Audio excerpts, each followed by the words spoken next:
Hello and welcome to the MBOM podcast, where you'll learn to master the business of yoga. MBOM is a proud part of the Wander Barn Podcast Network, and I'm your host, Amanda Kingsmith. I'm a 500-hour registered yoga teacher, a yoga business coach, and a total business geek. Here at MBOM, you'll learn everything you need to know to create a sustainable yoga business by learning from myself and guests from around the world about how they built their yoga businesses, and about how you too can become a successful yoga teacher, studio owner, and much more. All right, let's dive in. Hello, everyone, and welcome to another episode of Mastering the Business of Yoga. I am really grateful that you're joining me for today's episode of the podcast. And this week on the podcast, I am really excited to be joined by Denise Vernieri.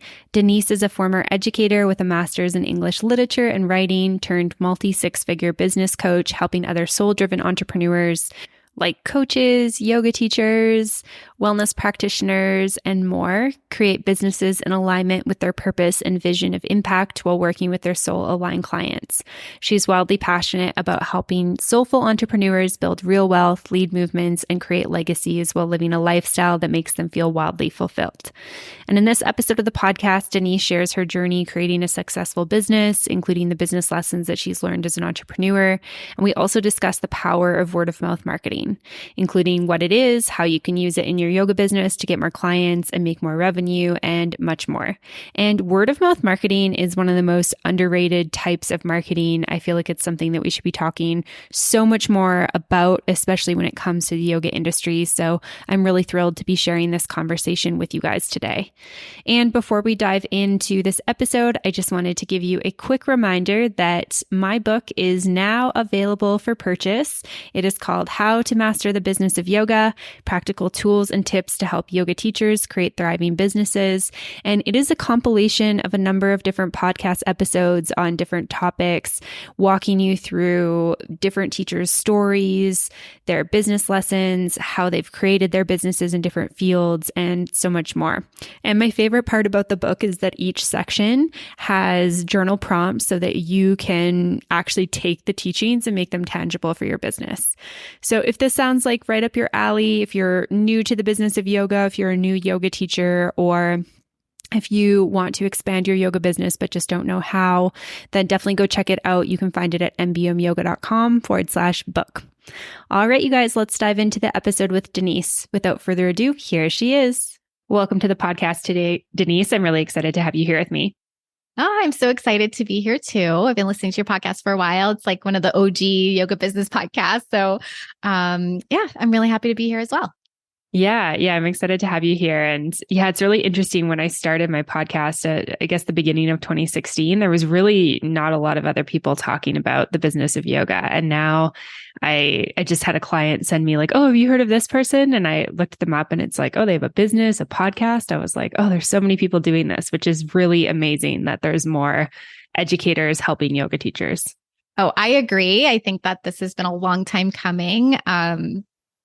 Just because there's so much value in the yoga community and there's a lot of money in the yoga industry, and it really belongs in the hands of the people who are doing the work. So I'm glad that this is, it's an industry where people are really starting to see the value of it in terms of like, you can make a living from it. And you can do it in a really beautiful, compassionate and, conscious way. And to just, have people out there who are sharing that message, and it doesn't have to be hard, and it doesn't have to be this like super hustle thing, or that, you only get to do it part-time, like a couple classes here and there, that you actually can live like a really beautiful life as a yoga teacher. So I think it's a beautiful thing that there's more yoga teachers and there's more people sharing about creating a business from yoga and doing that in a really conscious way.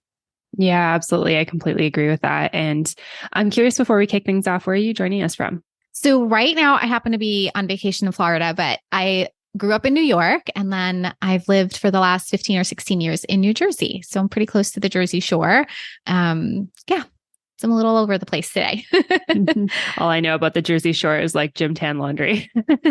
I know. I was about to say, I was like, yes, that Jersey Shore. I'm not too far from those beach towns. It's funny because Jersey is a really like long state. And so there's like all these beach towns along the shore and they all have like a really different vibe. It's pretty cool.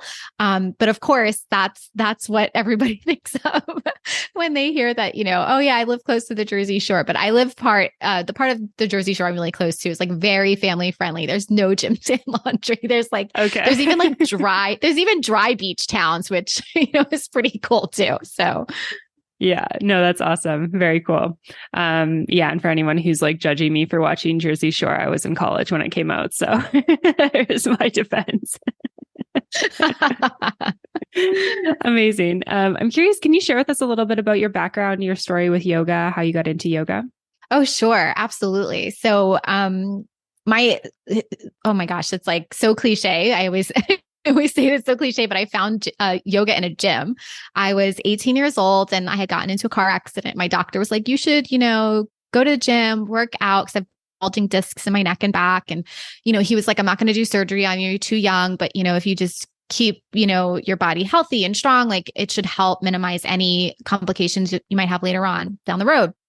And I went to a gym and the gentleman who used to work the desk, he was constantly telling me to do the yoga class. And I was like, I don't want to do the yoga class. And he was like, but you're young and you'll like it. Like the woman teaches yoga and Pilates. I was like, I don't want to do that. I just want to like lift the weights and get on the treadmill, like, And then one day I was like, if I just do it and I tell him I did it, like he'll stop. He won't bother me anymore. But he was right. I took one yoga class and I was very intrigued. It was very different than anything I had ever done.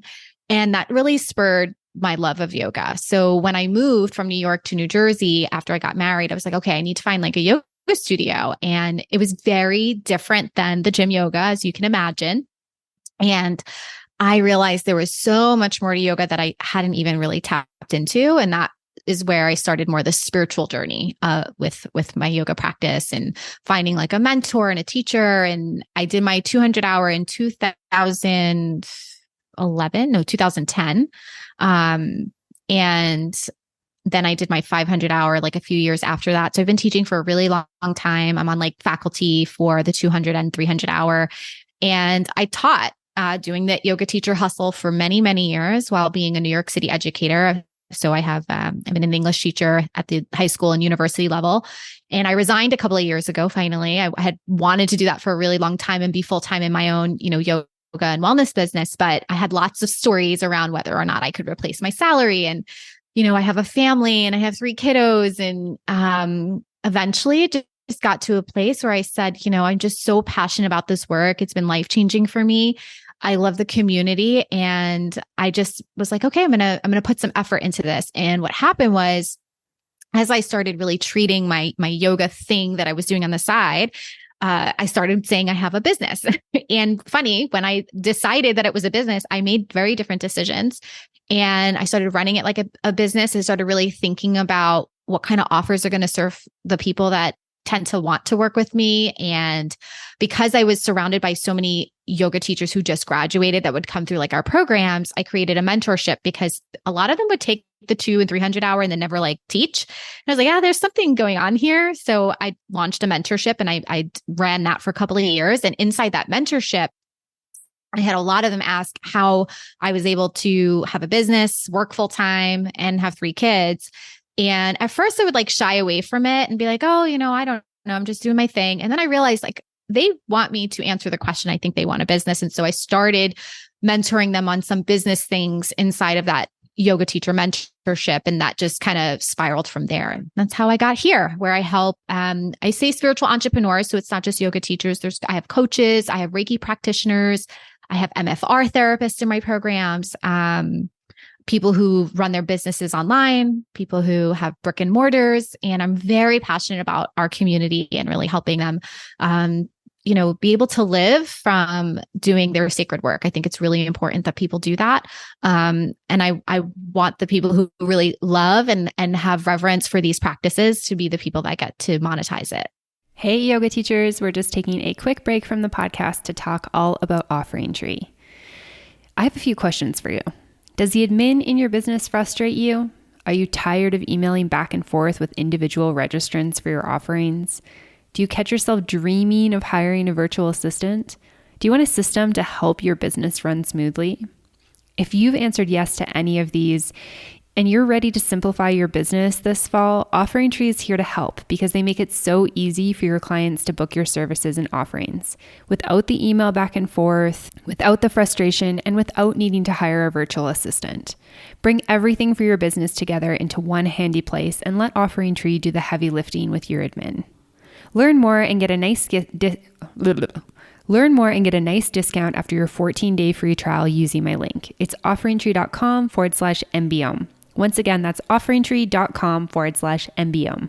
All right, now back to the episode. Yeah. Thanks for sharing all of that. It's a beautiful journey to have taken. And yeah, I commend you on stepping away from, the full-time job and diving into your own business, because I think that it's really scary to do that. I think that especially when you have a family and kids, like you have other mouths outside of yourself to feed, and it's expensive to live these days. So Oh yeah. It was very scary. I will totally, if anybody is thinking about that and like how scary it might be for them to step away from their 9 to 5, it is, I want you to know like that wasn't an easy decision for myself and my family, but I definitely put things in place. So it wasn't a, what's the word I'm looking for? Like a spontaneous decision or like a reactive one. Like it was very intentional, very much planned out. What do I need to see for my business? What do I need in reserves? What are things that I want to see, in myself before I decide to make that shift? It wasn't something that was reactive. And I think some people really want to do that. They're like, I'm just going to quit and go all in on my business. And that could work for some people, but it definitely wasn't going to work for me. As you said, having a family and a mortgage and responsibilities outside of just me. yeah, absolutely. I can definitely resonate with that. I think there's there's just different personalities, right? I think there's like people who maybe like thrive in the spontaneity, like they really need that push. It's kind of like somebody pushing them off like the high diving board. It's the only way they're going to jump.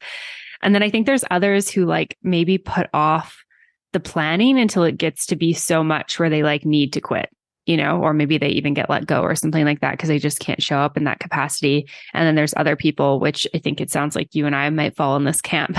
It's like we can put the things into place to actually like make the jump so that it feels a little bit more comfortable. It's like you've got, maybe some savings, you've got some things in place, all that type of stuff.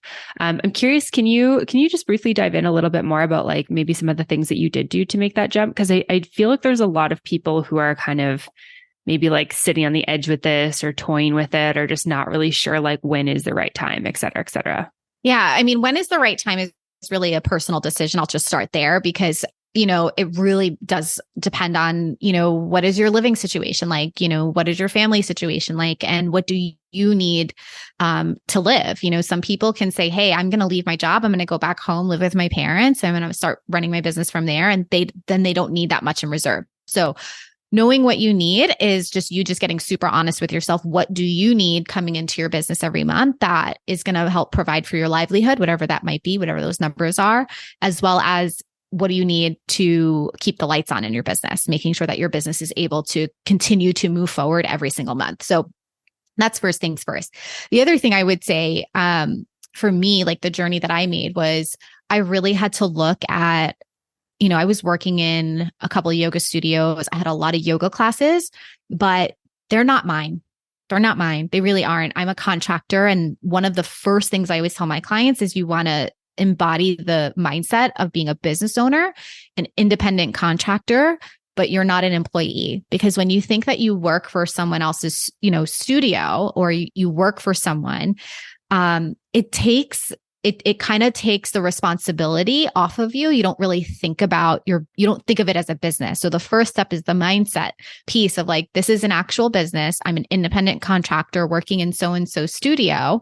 And when you see it that way and you have a goal of like, when I want to leave in a year, I want to see, these kinds of numbers in my business, or I need this, 30% of my salary in reserves or something like that, you're going to make very different decisions on how you price things and even where you're willing to do workshops, because a lot of yoga teachers have to do splits with the house, right? Some yoga studios, it's 50-50, some it's 70-30. You will start to be a little bit more discerning about those types of decisions when you start to really see that it's a business. That's like the first mindset shift you have to make is like, this is my business and I'm responsible for the income that comes in, not the studio or studios you might be affiliated with. That's like a really, really important piece of this. Because I'm sure, as you know, how many yoga classes could you even possibly teach in a week? You're going to burn out. Right. And even if a yoga studio was like, willing to give you as many classes, it still probably wouldn't be enough to make a living. You have to go to a few different yoga studios and you're going to be driving around.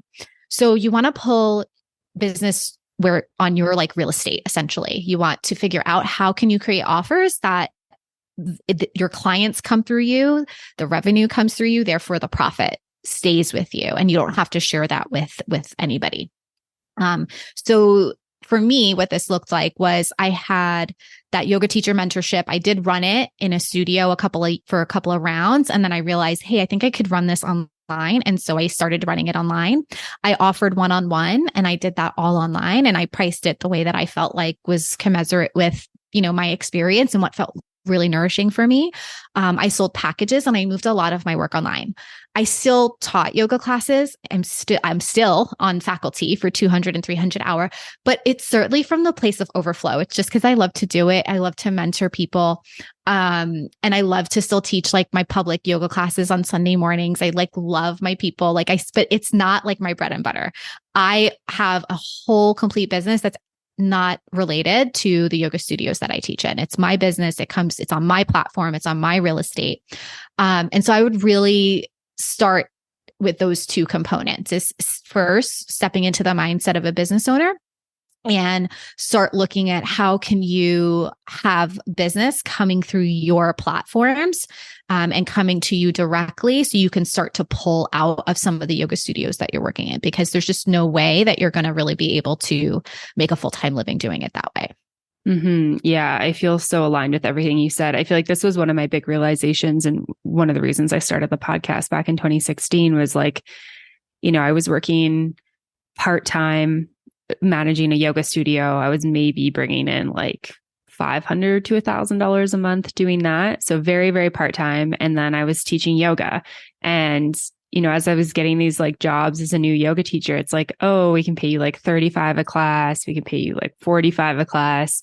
I think the highest I got offered was like $50 a class. And I'm like, okay, well, I need to be there like 20 minutes, maybe 30 minutes early. I'm going to stay after and engage with my students. The class is like between an hour and an hour and a half. And so that's 2 hours of my time. So I kind of figured out like through trial and error, I can't really do more than like 3 a day for my own energy sake, which is like, what is that? If I want some days off on the weekend, that's like 15 classes a week. And it's like you times that by $50. I was like, how am I supposed to live off of this? I just was pretty quick. Like, this just doesn't make sense to me. I'm going to be like absolutely destroying myself physically and mentally, emotionally, if I'm teaching like 25 classes a week, which is kind of what I needed to like make enough money. And that's just not possible, right? I mean, it's and so you'll be driving all over. How are you supposed to do that when you're like 50, 60, 70 years old? You can't, for sure. There's no way. I mean, even if you were I could definitely teach and just sit on the floor if I wanted, and I don't even have to walk around. I could just teach using my cues, but it's wear and tear on you because you're going to be teaching in the morning. Then most yoga studios don't have a whole lot of classes in the middle of the day. So then you're going back at night and you're driving all over the place because there's no one studio that's going to give you 25 classes. I mean, no way. So for sure. That was something that I came to as well, was like, wait a second, this is not, as much as I'd like to make a living from this, that's not the way to do it. And I didn't want to have a yoga studio. I don't know if you had that experience as well. Yeah, that was me too. I was like, I don't want a physical brick and mortar. This is not why I got into teaching yoga. And so I was like, I need to figure out from other people who are doing this as a career, like how they're doing it. Yeah. Yeah. And it's nothing against like the brick and mortar, like the yoga studios I've worked in and I've stayed in for long periods of time. Like they've done a really beautiful job. Like the studio I'm in now, like I've been there for 6 years, 7 years. And they have a really beautiful business model. But I think just for me, when I graduated and I was teaching for a few years, I had 3 children who were like 6 and under. And just the thought I don't even think it was a thought. It was like, I just didn't want to have a brick and mortar. And I was like, I don't think I want to do that and manage people and worry about like the overhead. And for some people, that's a really great business model. I just knew for me, it wasn't.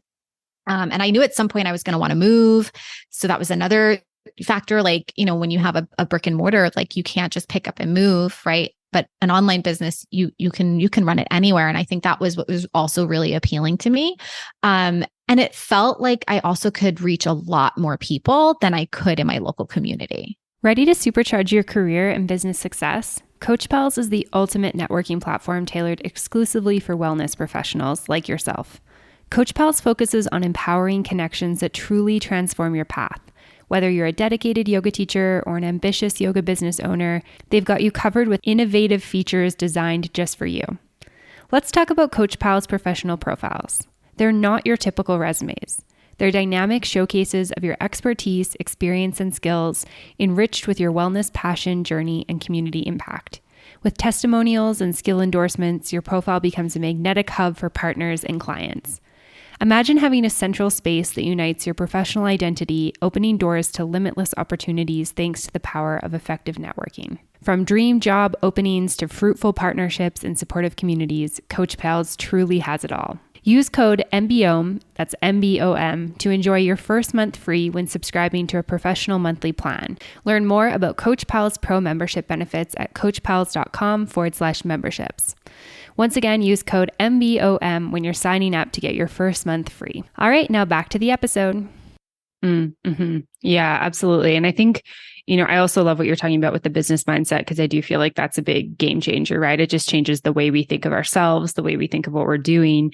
But I also feel like, obviously the pandemic was like pretty horrible for most of us. But I think one of the silver linings that came out of it, particularly for the yoga industry, is I think yoga teachers like really see the opportunity to create their own platforms now. And I think especially because everything has gone online, it's like, you don't have to work as hard to like sell your students on doing classes on Zoom or signing up for an online platform. It's kind of become the norm to do that. And I think it gives a lot of teachers sort of the confidence and even the like accessibility to actually like create their own platforms. Because I think kind of pre-pandemic, it was certainly possible, but I think there was a lot of teachers who were like, oh, but I'm not like Glow Yoga or Gaia. Like, how am I going to compete with these like big online platforms? And not a lot of other yoga teachers were creating these like smaller one-off platforms. And now it's like, I know so many teachers who have created their own platforms, running their own classes. They've really stepped away from the studio model and kind of embraced this like, hey, I can like be my own boss and do my own thing, which I am like, I think this is like an amazing kind of side effect of the pandemic. Yes. And this goes back to when, I had realized like, oh, this is not, I'm not an employee of this yoga studio. Like I'm an independent contractor, and why like I really, really, really, encourage yoga teachers to see it that way is because the pandemic, if it taught anybody anything, it's that you cannot depend on a yoga studio for your livelihood, because it can close down tomorrow. And that's exactly what happened. And you weren't getting paid during the pandemic. Right. The studio I was in, I mean, however many classes they have on the calendar, maybe, during the pandemic, there were 8. So, we still got paid because we were running classes online, but it certainly wasn't as much as, when the studio was open. And so I think for a lot of yoga teachers, it would be really in their best interest to see it that way and have a way to protect yourself. Because if the studio, hopefully we'll never have another pandemic, but if the studio, you don't know if a studio is going to close down, right? The owner might decide like they're just going to sell it, and you don't, maybe there's like just a mismatch, with you and the new owner. And now you have to go out and go find another place. So having your own platform, having your own like home base is just so, so important, just to protect yourself and protect your livelihood. Yeah, absolutely. Yeah. I'm a big fan of like, I guess I kind of say like, don't put all your eggs in one basket. Like, I feel like, group classes, kind of like you said, can be these really beautiful offerings. And I think it's amazing if you've got a group of students that you love teaching, like, sure, keep one or maybe more of those, whatever serves you and your schedule. But really look at how you can like build your own thing, bring your students to you. Because I think the thing is like, obviously, studios and teachers have a really symbiotic relationship, or at least, they can. And I feel like it's like, as studios, they can help provide bodies in our classes, students, but I feel like students keep coming because they love us. So, as teachers, like, they come for the teacher in a lot of regards. And so I think it's like remembering that we have a lot of value, and that we really do have like a purpose and a way we can serve people. And we can do that on our own too. We don't necessarily need the studio. Yes, that it's like you are the magic, not the studio. It's you, right? It's not at the time you're teaching. It's not because it's Saturday mornings at 9 or whatever. It's because they're going to come for you. And they'll follow you. Your clients will follow you for sure. And you'll have people, I'm sure every yoga teacher's had this experience where a student will come up to you after class and say, hey, like, I really love your classes. Do you work with people one-on-one? Right? Like people like want to work with you one-on-one. And the only reason why some yoga teachers maybe haven't built that business yet is because they just haven't made that offer that people can work with them one-on-one. So it really is just throwing it out into the universe. Like, hey, I have a one-on-one offer. I can work with people for 3 months at a time, or whatever. Some people like to sell packages. And this is actually what I teach my yoga teachers a lot of the time is, yes, you can have your online classes for sure. I think that's a great way to get a lot of people into a class, and people get to know you, and they're like dipping their toe in your energy. But then to also like, what's the thing that you feel like is your zone of genius, and creating almost like, I don't want to say a coaching offer, but almost structuring it in that way where at the end of 3 months, like, here's what we're going to work through yoga, meditation, and breath work.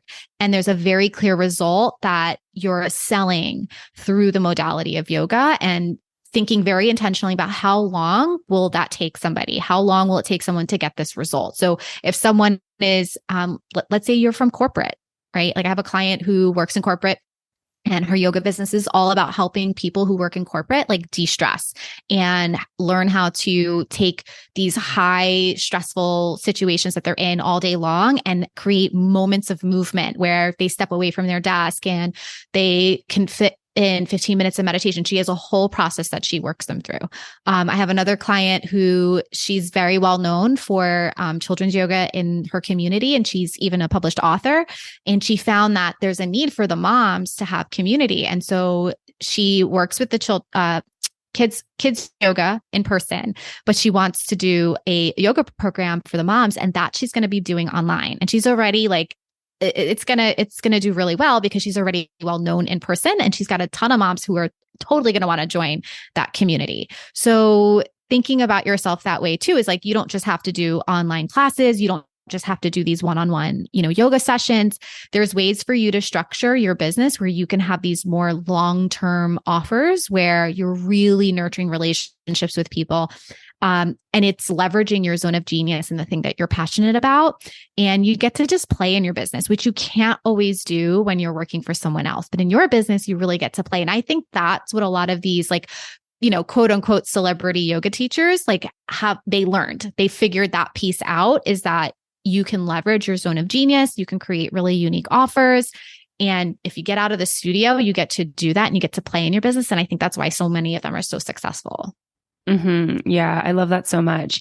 I'm curious if we kind of back up to creating your own platform online, what are some of your tips for somebody who wants to get started? Like maybe somebody who's been teaching in the studio, they feel like they've got a lot to offer, but they're just kind of I just don't know where to start. I feel like you probably hear this all the time from clients, but I feel like I often hear people I don't know how to do it because I'm not techie. And I'm like, you don't have to be super techie to do this. It's pretty easy these days, but I'm curious for you, some of your tips for getting started.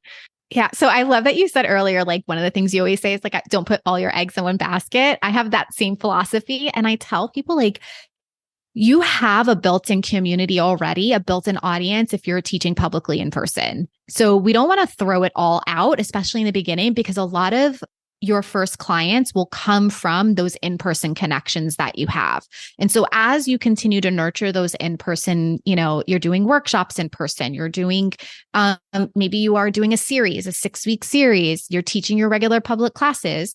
As you're doing that, you do want to start creating an online presence. That's just something that, and I know some people have resistance to being online, but really that's what I teach my clients. And you need to be doing both. It's to protect your business. If again, right? Like if I wasn't online and the pandemic happened, I would have been like, oh my gosh, like how is anybody going to know what I'm up to and what I'm doing outside of who's on my email list, right? So you want to be building both. You still want to nurture your in-person connections, go to the local, yoga festival and travel and, keep those in-person connections. I think as yoga teachers, we love people, right? So I think we'll want to continue doing that. But at the same time, seeing online some social platform as being just another way to keep making connections and growing your community. And I usually tell my clients, you want to think about your zone of genius and who's the person you want to work with and where is that person hanging out. So if I were to use the examples from before, my client who has a yoga mom business, like a lot of her clients are on Facebook, right? So she's on Facebook, she's on Instagram, but I think she spends a lot of her time more on Facebook. Where my client who's in corporate and she's creating like a corporate yoga program, like her people are definitely on LinkedIn. So you want to think carefully too about, okay, well, where, who is my person and where are they kind of hanging out? Where can I make genuine connections with them? And also where's fun for you to show up? Where can you have some fun? It doesn't have to be so serious. And don't overwhelm yourself with thinking like you have to be on all the platforms. I teach my clients like, you want to be like a lighthouse almost. Like you just stay in one spot, you don't move. And like, you're just like your beacon of light is shining out into the water. And it's just you telling people like, hey, this is how I help people. This is results that my clients get. This is how, this is the work that I do. You don't move. You stay in one spot and people will come to you. So you don't have to like spread yourself thin by going on too many platforms, especially in the beginning. Mm-hmm. Yeah, I love that. That's very similar to what I teach as well. I'm usually like choose 1 to 3 platforms. It doesn't need to be a full-time job, and definitely think about the intersection of like where your people are and where you enjoy being. Obviously, if your people are like really on like TikTok, say, but you hate TikTok, I think you kind of just have to decide like, is it worth it for me? But I think usually there's like a good intersection of like where you kind of enjoy being and where your people also are. Yeah. And if you like hate something, I'm always like, let's get curious why. Let's maybe figure out like, why do you hate it? Like what's going on there? Because sometimes it could be something so simple like, well, I don't want to be on it every single day. Then don't. Right? Like, how about 3 days a week? What if it's just 1 day a week just to get started? Like, there's a lot of times there's people have all these like what they think they have to do to be successful is not actually it. And like, it's like, where do you get to just be like, okay, what if there were no rules around this thing? And I just got to play here and have some fun with it. And then kind of go from there. But that's totally what I would recommend, like, still leveraging both the in-person, the online, and making sure that the things you're doing, like you're having fun with them and they're energizing to you. Mm-hmm. Yeah, absolutely. I love that. And then one other thing I wanted to dive into, Denise, was around, you mentioned, offering private. So having something like, even when we have our own business, it's like, okay, great. We can offer our online classes, but let's have like something else that people can sign up for. And I feel like, the thought process around this is like connect with your clients more, also have like a higher ticket item. I'm curious, on top of offering like one-on-ones or like packages with that, do you have any other recommendations for things that people can kind of expand their businesses with? Oh yeah, for sure. So I just ask my clients, like, what's something that feels like fun for you? And let's start creating that offer. Let's start creating, I have a concept I teach my clients called offer congruency. And so if you think about your business as like a circle, it's like a pie, right? And it's your ecosystem. So all your offers really should be feeding in to one another, where like people come into your ecosystem and they kind of like hop around from one offer to another.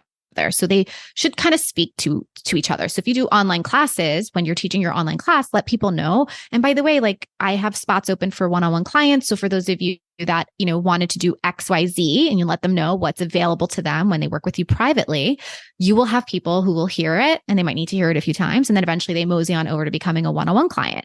And then, you're like, okay, well, I've really wanted to do this like women's retreat to Sedona. So now like you let your online class know, you let your one-on-one privates know, and then you get a handful of people who want to go to Sedona with you on a one-on-one retreat.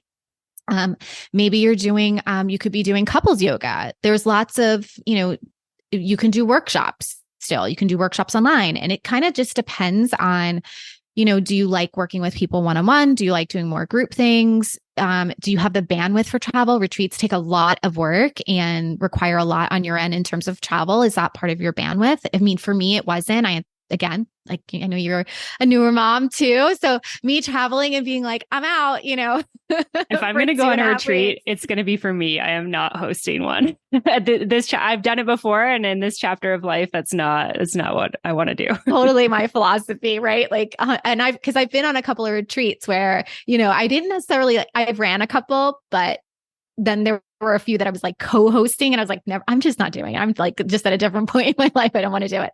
So it really depends on what's the offers that you just have wanted to just throw out into the world. And you have to be willing to it not go well. That's, I think, what stops so many people from expanding their business is they're just so worried. Like, are people going to sign up for the retreat? Is someone really going to say yes to working with me one-on-one in this like 3-month program? And you have to be willing to like not hit your goal.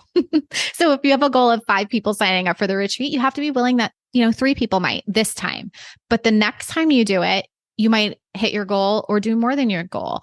So that is what I would recommend is, having offers that really speak to each other, having different ways, different price points for people to work with you. And they just get to like self-direct inside your lovely little ecosystem.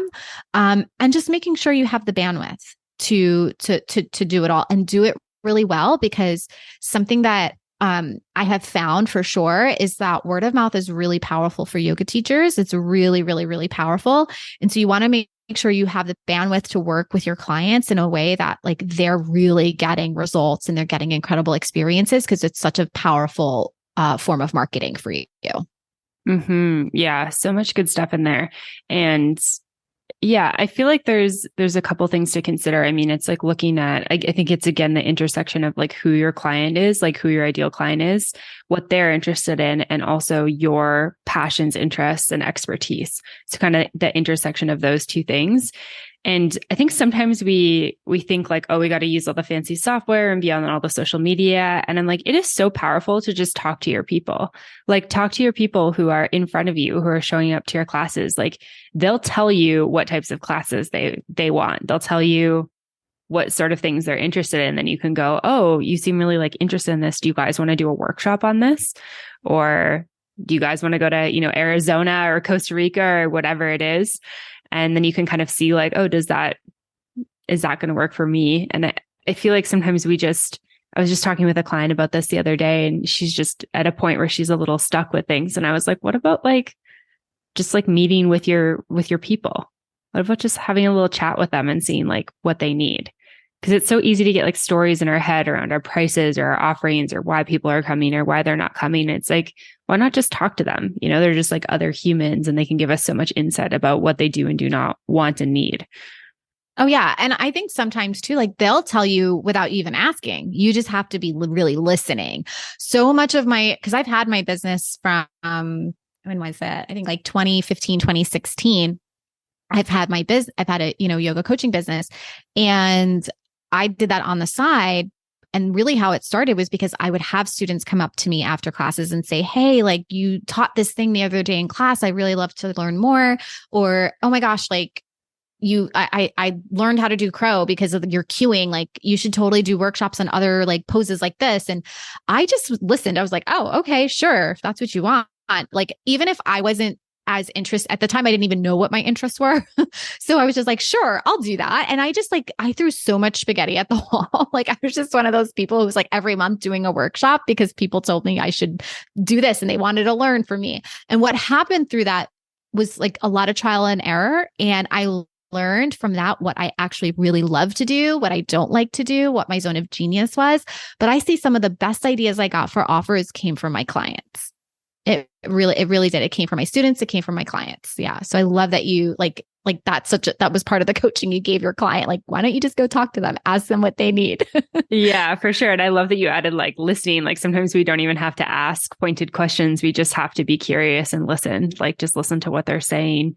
And sometimes it's like, I think it's like putting that business hat on, right? And I think as yoga teachers, we're not always kind of how we started this episode, right? It's like, we haven't been taught a lot of this. So we're thinking like, hey, let's like be a human and interact with my people and I'll say bye to them and whatnot. But instead of taking a couple of minutes to really engage in conversation and hear what they have to say, we're we're not thinking about that, right? And I think that that's some of our most valuable kind of like business time, you could say. Yeah. And I think it just makes you a good teacher too, right? Like, yes, it's totally going to help your business, but it's also just makes you a good teacher when you're really listening to like, oh, that really landed with this class today. Like they really loved, I mean, something silly like where, oh my God, that transition was so good. Or they might say like, oh, I really love today's class. I'll ask, oh, really? Tell me more about that. What was it that you really loved? And then I'm getting the more specific detail around what really landed. And then I know I can like reteach that in classes later on that week or, or I can turn it into a workshop if I want. Yeah. Yeah. It's like great for lesson planning, right? It's like your students are kind of telling you what they want for next class.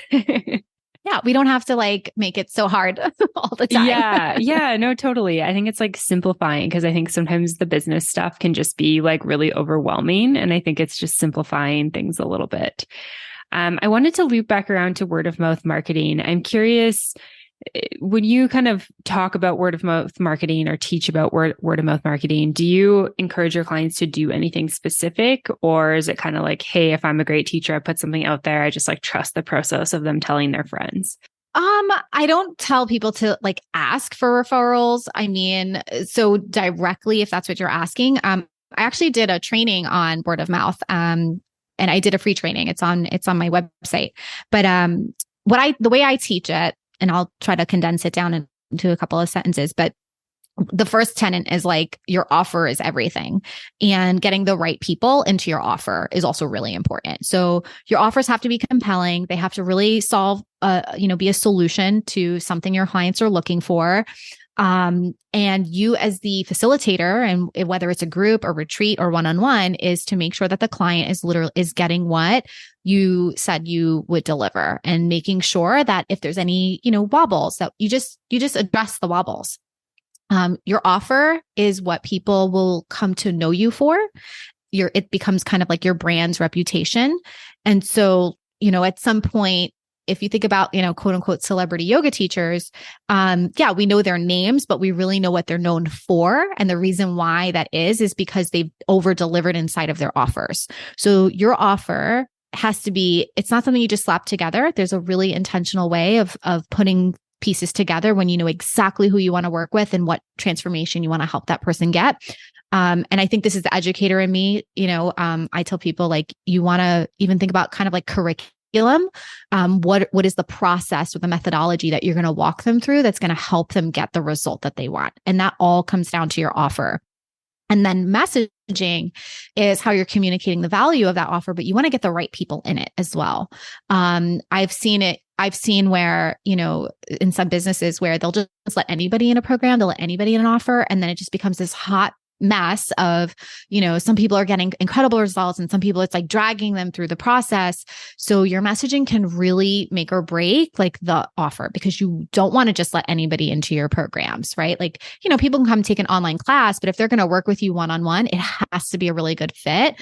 And there's just a certain mindset, depending on the work that you're doing, that you're probably going to want to like filter out for, because it's best for you and your business, but it's also best for the client. And how you take care of that, how you qualify people, is through your messaging. So that's what creates word of mouth is when you have offers where people are getting incredible results and you're getting the right people into those offers. That's, when you're getting renewals and people re-sign and they refer you, it's because those two things are happening in your business. Mm-hmm. Yeah, that makes a lot of sense. I feel like it's, being strategic without having to have like, oh, I'm going to like say this specific thing to this person, if you know what I mean. Like, I think that's where people get like tripped up with word of mouth marketing. It's like, do I do referrals? Do I like ask my clients to like bring friends to, share with other people and whatnot? So I like that method around it. It feels a little more organic. It's totally more organic. It requires you to do work on your end and trust that your audience and your clients are going to do it on their end. When your message is dialed in and you have an offer that's super compelling, people are going to be like, I want this, and I'm going to share it with my 3 friends. Another, like if somebody wanted like a real strategic thing, it's always let people know what's the next way they can work with you. That's like the easiest way, because what will happen is if you're like, oh, you guys love this new moon intention, workshop that I did, I run them every month. Feel free to bring your friend next time. Like there's nothing wrong with that. And you're not asking directly, but you're just letting them know, like, bring your friend, bring your mom. And I have that's happened to me naturally and organically where, I've done a workshop and the next time I ran that new moon workshop, my friend, my client brought her like 3 friends. So it will happen organically on its own when you're over delivering and you're delivering incredible results and experiences. But then also don't be shy to say, hey, like if this really served you, like share this on socials. If you had a great time in this workshop, like, and you had a lot of fun, feel free to tag me in it. Like, don't be afraid to say that either. Mm-hmm. Okay, cool. Yeah, that's awesome. Because I think that this is a really powerful form of like getting our business out there, a really powerful way to get our business out there. But I think sometimes people are just like not sure how to do it. Like, it's like, do I just like trust that people will come, or do I actually like be intentional about it? It's both. It's definitely both. But I definitely don't teach like go slide up into people's DMs and, those icky, like, Instagram DM people who are like, oh, you're interested in this, you should totally join No. It's like you're the lighthouse. You stand in one spot. You keep repeating your message. You're making it clear like who you are and what you're about. And you just trust that people will come to you. And when you deliver to people and they feel seen and held and safe inside of your programs, they can't help but like shout you out. They can't help but like tell people about you. Like, why wouldn't somebody, if they're like getting incredible results, like, of course they're going to tell their mom, they're going to tell their cousin, their neighbor. So you also don't have to try so hard, but there are still things you are doing that are in your control that will create that word of mouth. And I want to say this too. I think people are looking for that kind of marketing these days because there's so much noise online.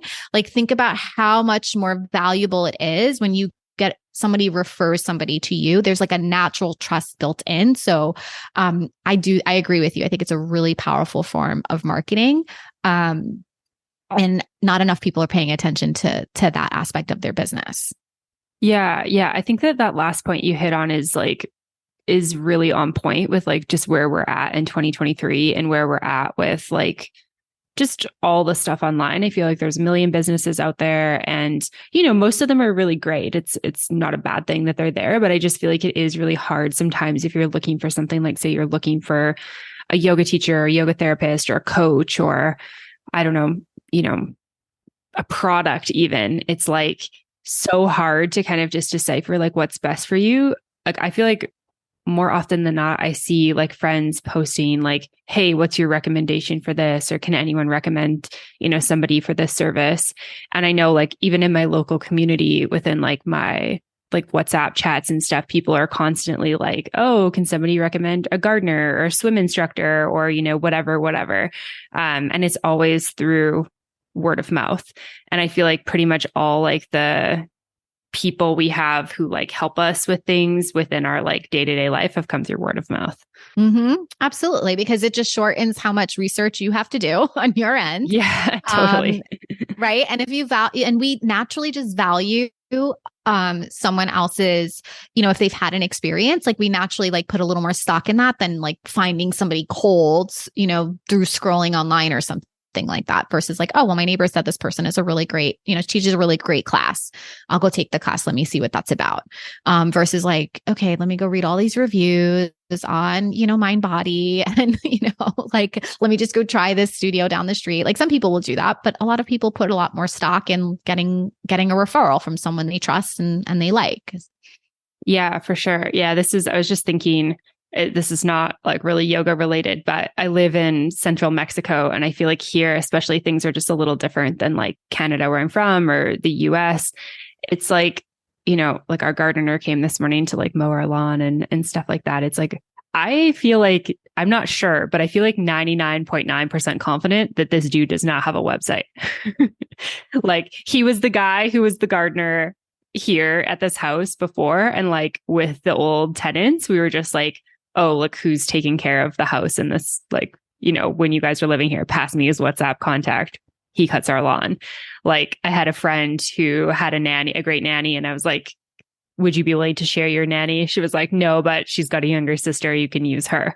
Like my nanny does not have a website. I'm 100% sure about that. It's like these people don't have like their whole businesses built out, yet they find work through word of mouth. And like, I could keep going on for like 10 minutes of examples of that just in my own like personal life in Mexico. And I think there's a lot of examples in yoga here too. Like if somebody was looking for a yoga teacher, they'd be in a WhatsApp group, like who is a yoga teacher that they can recommend.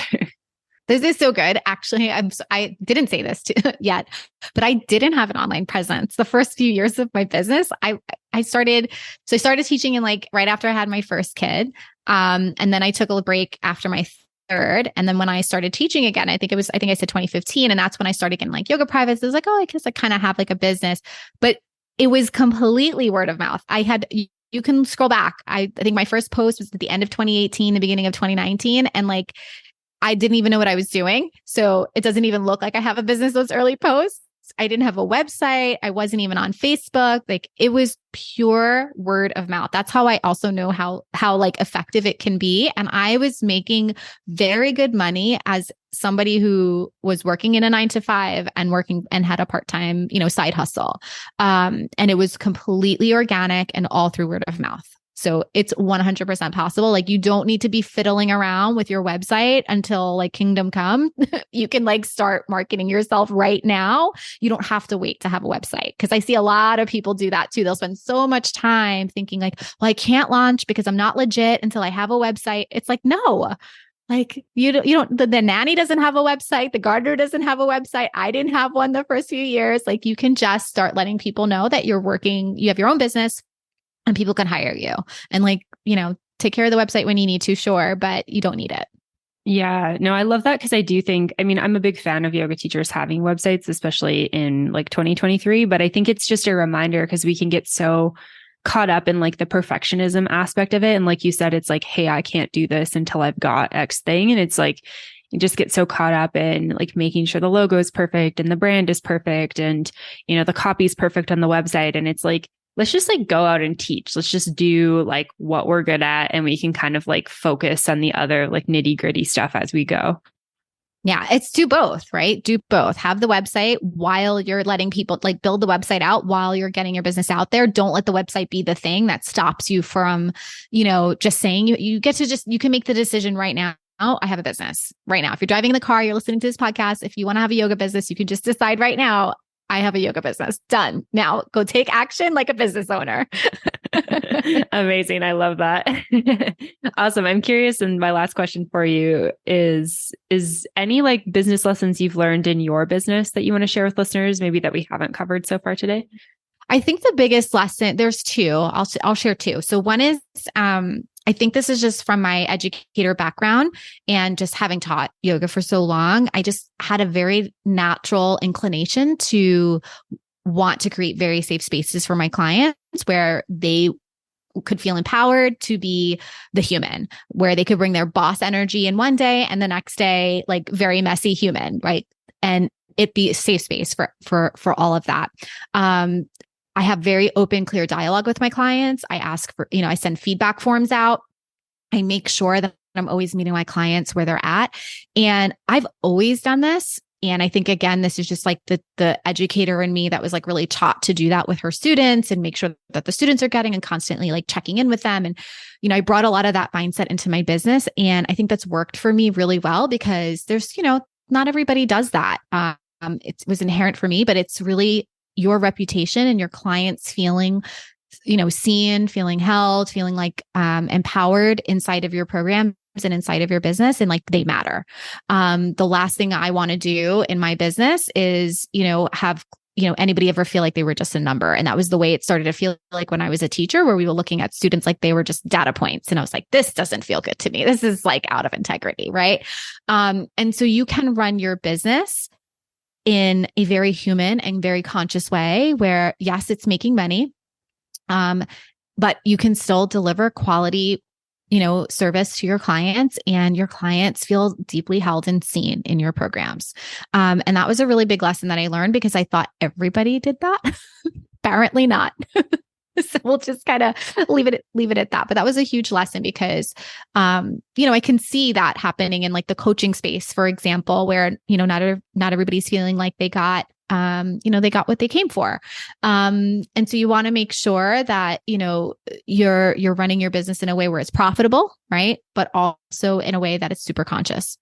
And then the other thing that I learned, which is just a massive lesson in entrepreneurship, which is like, you have to embrace failure. It is 100% part of the entrepreneurial game. You're going to have flop launches. You're going to have people who will say they really want to join you on retreat, and then they get on a call with you and they say no, or they message you like, hey, I really want to work with you one-on-one. What's your rates? And then you like email them out and then they ghost you. Like those things will happen.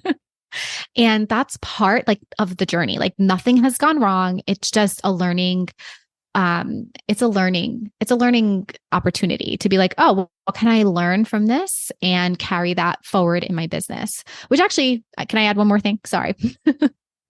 The third thing I want to add is something that I noticed a lot of yoga teachers doing that was a game changer for me when I implemented it, which is sales conversations with people, to not try to have somebody sign up just through like a DM. Like if somebody DMs you and is saying, hey, I want to work with you one-on-one, what are your rates? Invite that you can share your rate, but I would totally invite that person to have a conversation with you so you can explain your process. You can explain, your package and make sure that it's a good fit. This kind of goes back to what I said before, is we want to get the right people into our offers. So you're interviewing them as much as they might be kind of interviewing you in that sense. And so implementing sales conversations with people and not being shy about it, having conversations if someone's going to join your yoga teacher training. Is this person really going to be a good fit? What are they going to bring to the group as a whole? That's really important. And the way that you do that is, having a sales conversation with people. So those are I would say are some pretty big lessons I've learned. Yeah, no, those are awesome. Thanks for those. And I'm curious if people want to learn more about you, maybe work with you, all that good stuff, where can they go to find you? Yeah, so I love to hang out on Instagram. So I'm at Denise Vernieri. I love hanging out in stories, do lots of things in my stories all the time. My website is denisevernieri.com. I hope you'll link because my last name is such a doozy. No one's ever going to figure that one out. And I'll make sure there's links to that just because, I feel like it's not super intuitive with the spelling. No, thank you. And then I also have a podcast. It's Spiritual and Rich AF, and that's on all major podcasting platforms. So awesome. We will make sure that there's links to your Instagram, website, as well as your podcast so that people can go check that out. And thank you so much for this conversation, Denise. This has been really awesome. And it's just always really fun to have a conversation with somebody who's like so aligned on the business of yoga and just also supporting yoga teachers. So thank you for your time today. Oh, thank you so much for, having me come on too. I love being able to, just meet other people who have, very similar path and similar philosophy as well. It's really refreshing to be able to have that kind of conversation. So thank you. Yeah, of course. Thank you so much. All right, my friends, I hope that you enjoyed that episode of the podcast with Denise. Make sure you go check her out, go follow her, check out her offerings. She's doing amazing things to support yoga teachers with their businesses. So definitely go give her a follow and see what she's up to. And a big thank you to the sponsors for this episode of the show, Offering Tree and Coach Pals. I'm so grateful for them. So make sure you go check them out, see how they can support you and your yoga business. And of course, just a quick reminder that you can go check out my book, How to Master the Business of Yoga, over on Amazon at www.mbmyoga.com/book. And if you're not from the US, you can just head on over to your Amazon store and find the book there. And if you have any questions, make sure you reach out. Let me know. Would love to hear what you think. And as always, thank you so much for listening. Thank you so much for your support, and I'll see you next week. Okay, bye for now.